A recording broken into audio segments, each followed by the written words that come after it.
நம்ம இன்னைக்கு ரெண்டே பொருள் வச்சு குல்ஃபி எப்படி செய்யறதுன்னு பார்க்க போறோம். இந்த சம்மருக்கு வீட்டில் இதை செஞ்சு பாருங்க, எல்லாரும் என்ஜாய் பண்ணி சாப்பிடுவாங்க. வீடியோக்குள்ள போறதுக்கு முன்னாடி நம்ம சேனல் இந்தியன் ரெசிபிஸ் தமிழை சப்ஸ்கிரைப் பண்ணிக்கோங்க, கூடவே இருக்க பெல் சிம்பலையும் கிளிக் பண்ணிக்கோங்க. ஹாய் ஃப்ரெண்ட்ஸ், என் பேர் Abhi. Welcome to Indian recipes Tamil.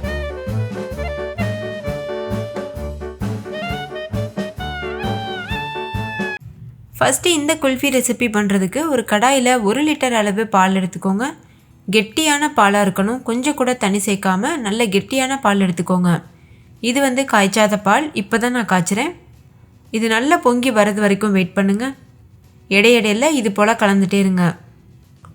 நல்லா இது போல் பொங்குறது வரைக்கும் ஹை ஃப்ளேமில் வச்சுக்கோங்க. இப்போ பாருங்கள் நல்லா பொங்கிருச்சு. இந்த ஸ்டேஜில் லோ ஃப்ளேமில் வச்சுட்டு இது போல் கலந்துக்கோங்க.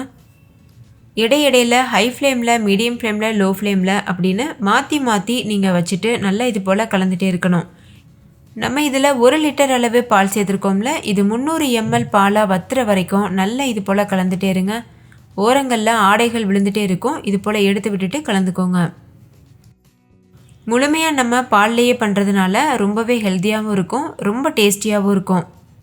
பாருங்கள், இடையிடையில் இது போல் கலந்துகிட்டே இருக்கணும். அப்படி இல்லைன்னா அடி பிடிச்சிரும், ஓரங்கள்லாம் ரொம்ப ட்ரை ஆயிரும். ஓரங்களில் ஃபார்ம் ஆகிறது எல்லாமே நல்ல ஒரு டேஸ்டியான ஆடை தான், அதனால் அதை எடுத்து விட்டுட்டே இருக்கணும். அப்படி இல்லைன்னா அந்தளவுக்கு குல்ஃபி டேஸ்டியாக வராது. இப்போ பார்த்தீங்கன்னா உங்களுக்கே வித்தியாசம் தெரியும். ஆரம்பத்துலேருந்தே இப்போ வரைக்கும் பால் நல்லாவே வற்றிருக்கு. இது 300 ml ஆகுறது வரைக்கும் நான் சொன்னது போல் வற்ற வச்சுக்கோங்க. இதில் முக்கியமாக நம்ம கவனிக்க வேண்டிய டிப்ஸே ஆடைகளை ஓரத்தில் ஃபார்ம் ஆகவே விடக்கூடாது. அந்த மாதிரி பார்த்து நல்லா கலந்துகிட்டே இருக்கணும். மொத்தமாக இது பண்ணுறதுக்கு 40 நிமிஷம் வரைக்கும் கூட ஆகும். நம்ம எந்த அளவுக்கு ஹை ஃப்ளேமில், லோ ஃப்ளேமில் வச்சு கிளறோமோ அதை பொறுத்து டைமிங் மாறுபடும். இப்போ பாருங்கள், நல்லாவே பால் வத்திருச்சு. அதோட கலரும் நல்ல ஒரு எல்லோயிஷ் கலரில் மாறி இருக்குல்ல. இந்த ஸ்டேஜில் இது கூட சர்க்கரை சேர்த்துக்கோங்க. ஒரு 1/4 கப் அளவு சர்க்கரை சேர்த்தா போதும்.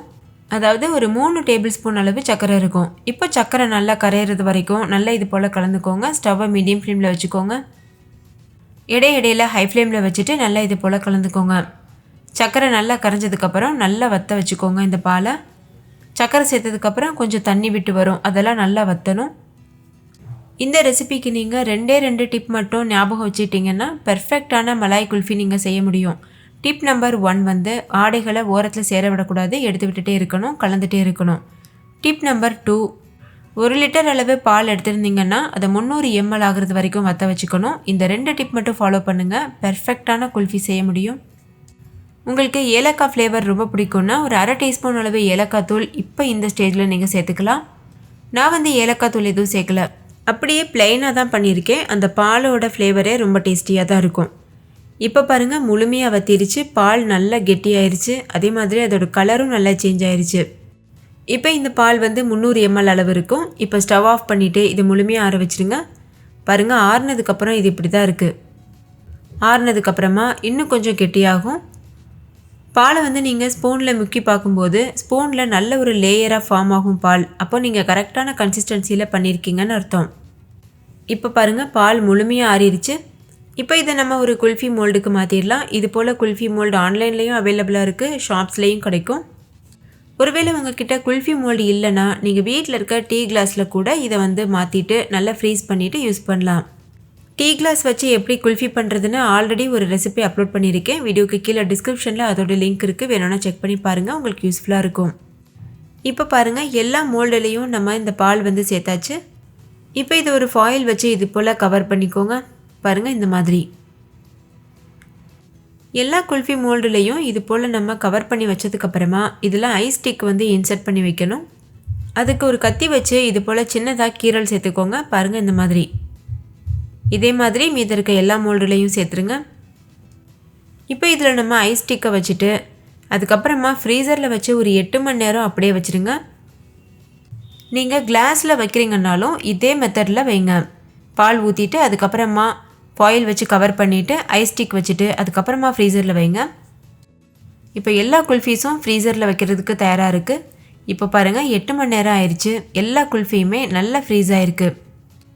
இப்போ இது நம்ம டீமோல்டு பண்ணுறதுக்கு ஒரு கிளாஸில் தண்ணி வச்சுக்கோங்க. நார்மலான தண்ணி, சுடு தண்ணியெலாம் வைக்க வேணாம். இப்போ இது உள்ள இது போல் குல்ஃபியை இன்சர்ட் பண்ணி இது மாதிரி பண்ணிக்கோங்க. இந்த மாதிரி பண்ணும்போது நம்மளுக்கு ஈஸியாக வெளியில் எடுக்க வரும். இப்போ இதே போல் மீதி இருக்க எல்லாத்தையும் பண்ணினதுக்கப்புறமா மேலே இருக்க ஃபாயில் வந்து ரிமூவ் பண்ணிடுங்க. ஃபாயில் ரிமூவ் பண்ணதுக்கப்புறமா அந்த ஸ்டிக்கை பிடிச்சிட்டு இது போல் ட்விஸ்ட் பண்ணி வெளியில் எடுத்திங்கன்னா ரொம்பவே ஈஸியாக குல்ஃபி வந்து டிமோல்ட் ஆகி வந்துடும். அவ்வளோதான், நம்மளோட டேஸ்டியான மலாய் குல்ஃபி சூப்பராக தயாராகிடுச்சு. இது மேலே கொஞ்சமாக பிஸ்தா சேர்த்து அலங்காரம் பண்ணி நீங்கள் சர்வ் பண்ணலாம். பார்க்க நல்லா கலர்ஃபுல்லாக இருக்கும். இது வந்து முற்றிலும் ஆப்ஷனல். உங்களுக்கு விருப்பம் இல்லைன்னா நீங்கள் தாராளமாக இந்த ஸ்டெப்பை ஸ்கிப் பண்ணிவிட்டு அப்படியே கூட நீங்கள் சர்வ் பண்ணலாம். ஓகே ஃப்ரெண்ட்ஸ், நீங்களே பார்த்தீங்கல்ல, வெறும் 2 பொருள் வச்சு ரொம்ப சுலபமாக நம்ம குல்ஃபி தயார் பண்ணிட்டோம். இதுக்காக நம்ம பால் பவுடர், முட்டை எதுவுமே சேர்க்கல. வீட்டில் எப்போதும் பால் வச்சுருப்போம், சர்க்கரை வச்சுருப்போம்ல. ஸோ எப்போ குழந்தைங்க குல்ஃபி கேட்டாலும் நீங்கள் வீட்டில் இருக்க பொருள் வச்சு சட்டுன்னு ரெடி பண்ணி கொடுத்துடலாம். ஓகே ஃப்ரெண்ட்ஸ், இந்த குல்ஃபி ரெசிபி உங்கள் எல்லாருக்கும் ரொம்ப பிடிச்சிருக்குன்னு நம்புகிறேன். பிடிச்சிருந்தா லைக் பண்ணுங்கள், உங்கள் ஃப்ரெண்ட்ஸ் கூடயும் ஷேர் பண்ணுங்கள்.